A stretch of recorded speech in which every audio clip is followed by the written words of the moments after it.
good morning. It's Dr. Ferguson coming to you from the Passioncam. Hopefully you're having a great day thus far. I'm having a wonderful day. It's great weather here. You know, I was just thinking about, everybody tells you how important listening is, but nobody really tells you how to do it. Everybody knows it's important. Everybody knows they should do it, but how do you do it? And that's been a quandary of mine for quite some time, until I came upon a gentleman by the name of Stephen Shapiro, who gave a lot of insight in just how you do it. Before coming upon his information and the way he kind of put it together, wasn't like it was anything new or different, but it was the way he organized it and the way he packaged it, which made it very easy to follow and very easy to see when you're listening and when you're not. Now, even though I've listened to his information and have incorporated many of it into what I do, you still have to really try to do it in order to listen good. If you're not actually trying, it still kind of slips by the wayside. And what I find in my daily activities is that most people are listening very little. And I find myself that if I'm really trying and working at it, then I might get to 40 to 50% of being a good listener. Other times I fall into the same category as most people, just not listening too well.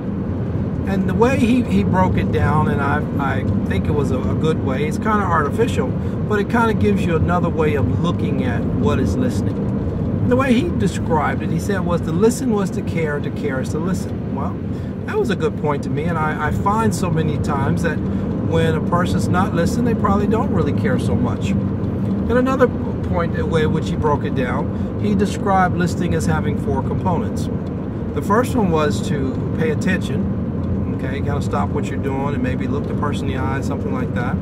The second one was to acknowledge. You might shake your head, I say, I see, or some kind of way that the person knows that you're paying attention to them. And then the third was to clarify what it is that you actually heard them say, and then to respond. Well, most people go right from hearing it, which is not listening, and then responding. And that can oftentimes get you into trouble when you skip the paying attention component and you skip the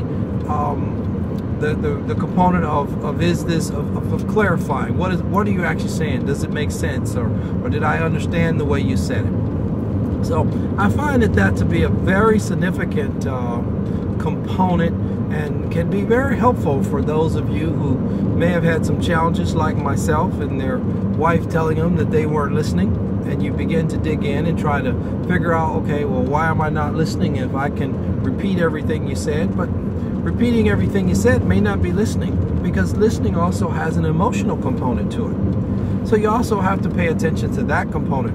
And listening has so many aspects to it, and everybody knows it's important, but how do you do it?